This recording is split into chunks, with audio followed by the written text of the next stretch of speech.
¿Quién salva una vida, salva al mundo entero? ¿Quién no conoce la historia de Oskar Schindler? Sobre todo después que Steven Spielberg creó la magnífica película. Es muy buena película, por cierto, pero allí omitieron todo lo que era Oskar Schindler, que al final es lo que lo hace especial, sus contradicciones más importantes, para poder entender la persona y su particular forma de actuar en la guerra con respecto al asunto judío.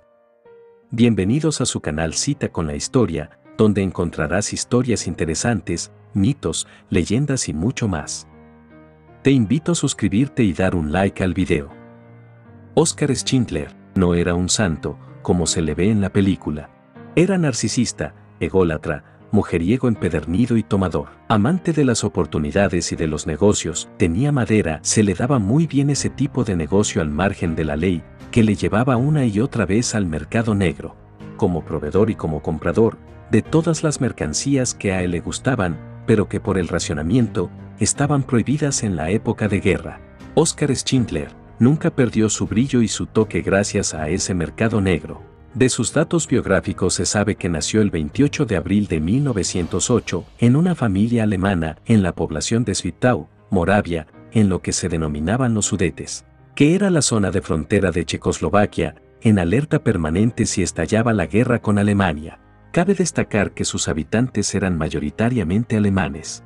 No fue un buen estudiante, de hecho fue pillado haciendo trampas al falsificar el boletín de las notas. Era aficionado a las motos y compitió en este deporte hasta que los aires de guerra comenzaron a soplar sobre Europa. Rápidamente busca su lugar en la sociedad, entra al ejército para el servicio militar y años después es captado como agente secreto del gobierno alemán.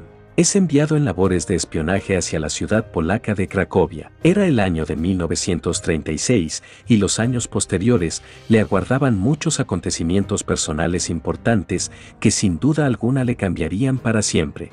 Casamiento.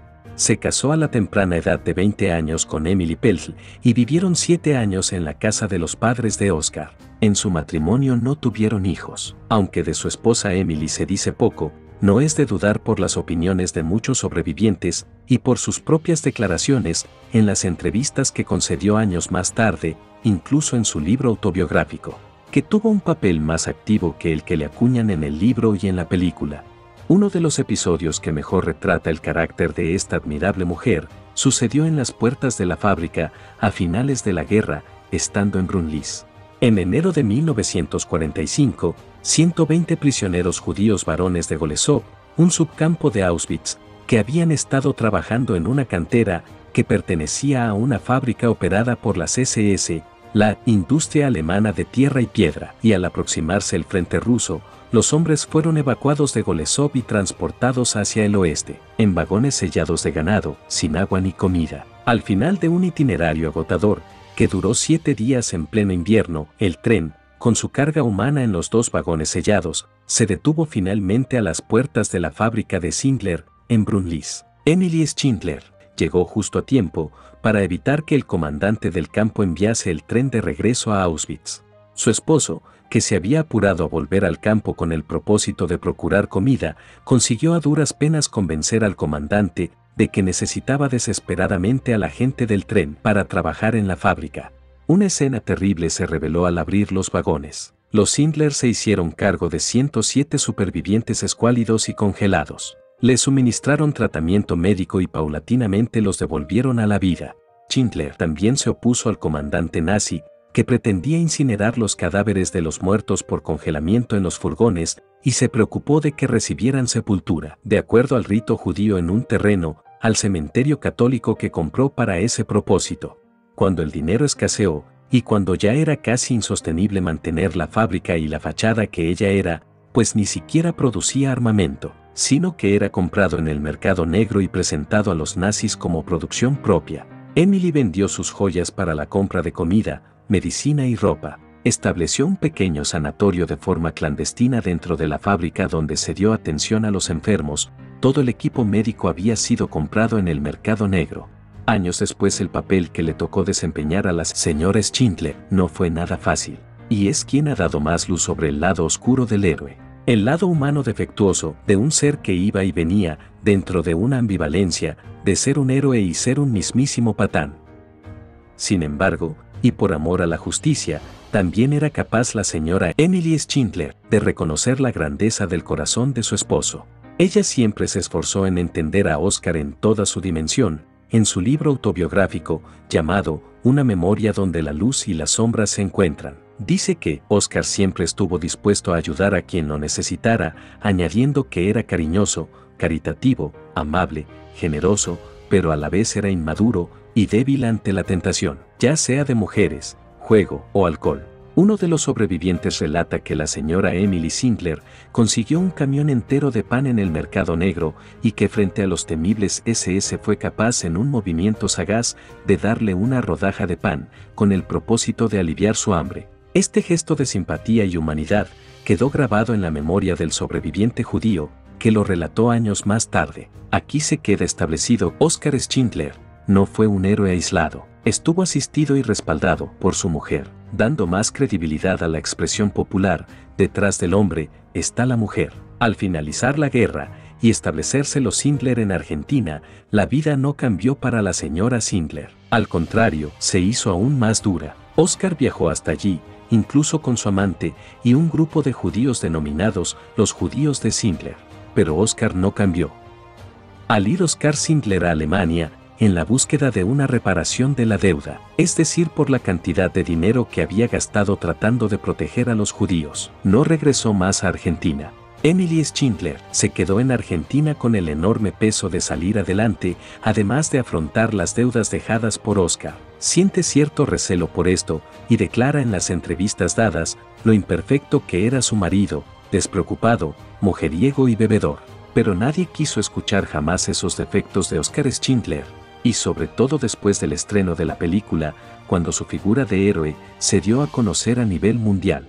El contacto con los judíos. El vecino de Oscar Schindler en su infancia era un rabino con 2 hijos. En la escuela, tuvo compañeros de clases judíos, por lo que es de suponer que Oscar siempre tuvo de algún modo el contacto con personas judías. Esto es importante más adelante en la formación de su carácter y en su compleja personalidad. Fue decisión propia. Muchos analistas comentan que Oscar Schindler se valió de las circunstancias. En primera instancia, ¿qué persona con dinero, contactos, contratos con el ejército no lo haría? Pero ese fue solo el comienzo de una transformación no solo de pensamiento, sino de actuar. ¿Qué será la esencia de lo que queremos recalcar en este video? Estamos convencidos que el ser humano no nace siendo malo, sino que la maldad es una decisión consciente. Cuando todos los alemanes asumen por condición natural que los judíos no eran personas o que era natural el trato inhumano que se les brindaba, Oscar decidió hacer lo contrario. Un gesto pequeño siempre le delataba. Los judíos se dieron cuenta de esto. Existía el abrazo, una pequeña sonrisa, incluso un beso por el que pagó una semana de cárcel. Fue en medio de una fiesta donde el alcohol había hecho su efecto. Besó a esta niña judía. Y esto le conlleva a cruzar la línea que los alemanes querían mantener entre los judíos, a quien no consideraban personas. Oscar Schindler no olvidó nunca que estos trabajadores esclavizados judíos, a quienes se les explotaba hasta la muerte, eran personas. Fue el gesto más humano y genuino que recibieron de él, que los trató como iguales, los trató como seres humanos. Les hablaba, sonreía y les animaba, al mismo tiempo que les cuidaba y les salvaba de la muerte. Si comparamos los comportamientos y la aceptación de la barbarie colectiva que ocurría en Alemania y en el resto de Europa, era justificada desde todos los puntos de vista. La amante de Amon Gott, Ruth Irene Calder, quien fue secretaria de Oscar Schindler, entrevistada ya en sus últimos años, era incapaz de reconocer el error que había cometido y sobre todo sentir pena y vergüenza por lo ocurrido. Se excusaba ella y excusaba al monstruo de Plaszow diciendo que todos hacían lo mismo, que era difícil manejar un campo de prisioneros así, que ella no sabía y que ella nunca pudo hacer nada. Fue la viva imagen de la inoperancia de un ser humano y el ejemplo de lo que significa mirar hacia otro lado, en un lugar donde el sufrimiento y la muerte eran los 2 vientos que cruzaban a diario sobre los barracones de Plaszow. Oscar Schindler a lo mejor no decidió de forma consciente su cambio de actitud, pero las acciones y las circunstancias le fueron llevando hacia ese actuar diferente. Hay una delgada línea de transición que hay que analizar para no santificarlo, pero tampoco para no reconocer todo el valor y el alcance que tuvo sus acciones. una vez culminada la guerra, y saber cómo impactó positivamente en la preservación de la vida de muchísimos judíos, aun muchos que no estaban en la famosa lista de 1.200 personas. En las últimas entrevistas que concedió, se le preguntó nuevamente por qué había tomado la decisión de salvar a los judíos. Y la respuesta volvió a ser la misma. Vi surgir el mal, la creciente represión y maltrato generalizado hacia los judíos, la brutalidad y el sentido de indefensión de los judíos. Provocó en él una curiosa transformación. Aquel hombre libertino y oportunista hizo lo que su naturaleza humana le pidió: actuar con compasión, con humanidad. Lejos quedó aquella meta de llenarse los bolsillos y amasar una fortuna, cosa que hizo. Pero esa fortuna desaparecerá paulatinamente en la búsqueda incesante de arrebatar a los judíos de la muerte, a través de los sobornos altos que debería pasar por la vida de sus trabajadores. Emalia. Era común que a los judíos adinerados y con propiedades se le fueran arrebatadas. Otros, evitando esto, las entregaban voluntariamente bajo un código de palabra a algún ciudadano alemán que pudiera devolverla después de la guerra, cosa que casi nunca ocurrió. O tratar de conseguir algunos beneficios indirectos de la actividad comercial de ese bien. Schindler le cuenta a su contable judío Itzhak Stern, al cual conoció en el mes de noviembre del año 1939, que tenía intención de administrar una fábrica de utensilios esmaltados, ya que sus dueños habían perdido los derechos civiles y por ende los económicos una vez que Alemania invade a Polonia. Este le aconseja que no la administre, que la compre. Así no habrán tantas trabas ante los alemanes, consejo que Schindler siguió, pero necesitaba mano de obra judía esclavizada para sacar adelante la fábrica. Cabe destacar que esta forma de trabajo fue lo que evitó que muchos judíos fueran directo a las cámaras de gases o a la muerte en los campos de exterminio. El que tenía fuerzas para trabajar podía aspirar a la vida, al menos por ahora. Un dato curioso es que el dueño original de la fábrica se llamaba Abraham Banker y estaba allí mismo trabajando como gerente. Este personaje fue salvado por Oskar Schindler 2 veces. Una, al comprar la fábrica, y la segunda vez, al salir sin papeles, y fue apresado por los alemanes y enviado a un vagón que iba rumbo a un campo de exterminio. Oskar Schindler pudo interceder a tiempo y evitar su cruel destino. Oskar fue poco a poco haciéndose con las últimas noticias de los movimientos de los nazis. Recuerden que él mismo era un nazi, además de amigo y bebedor con los hombres y altos mandos de las SS. Así supo del exterminio del gueto de Cracovia, y le pidió a sus trabajadores el 13 de marzo de 1943 que pasaran la noche en la fábrica, que no regresaran a sus hogares en el gueto. Y así fue durante los 3 días que duró la evacuación del gueto a los campos de concentración. La lista o las listas. Estamos acostumbrados a pensar que siempre se trató de una sola lista, pero fueron varias las que se elaboraron. Hay divergencias sobre quién escribió la lista, se señala a algunos autores o coautores. Marcel Goldberg, oficial de la policía del gueto judío, el secretario de Gott, Mietek Pemper, y la secretaria de Schindler, Mimi Reinhardt, compilaron y mecanografiaron una lista con los nombres de 1.100 judíos que viajaron hasta Brunlis en octubre de 1944. Schindler creó 7 listas que incluían los nombres de más de 1.000 judíos. En las 2 primeras se basó la película La lista de Schindler y fueron denominadas las listas de la vida. Sobrevivientes cuentan que hubo mezquindad a la hora de elaborar las listas de los que serían trasladados a Brunlis por parte de los propios judíos, que aprovecharon para saldar cuentas y pequeñas venganzas. Esas razones fueron determinantes para que personas que habían estado desde el inicio de la fábrica Emalia con Schindler no llegaran nunca a la trasladada fábrica en Brunlis. Se habla también que de las primeras listas Schindler perdió a 700 judíos de un solo golpe, solo se quedó con 300. El gobierno alemán, en vista de los acontecimientos del frente de guerra, había decidido acelerar lo que se llamaría como la solución final.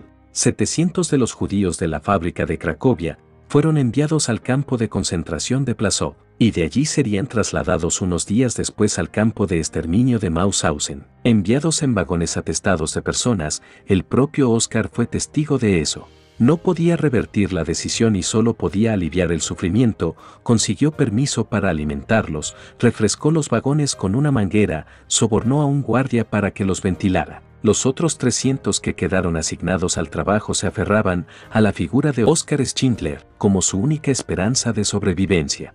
Schindler, con su habitual forma de negociar, convenció al gobierno alemán que era prioritario su empresa para actividad bélica y ganar la guerra. Logró que se le concediera el permiso de reclutar 1000 judíos para ir a la fábrica en Brunlis. Se buscó la forma de reunir a las familias y rescatar a los trabajadores originales.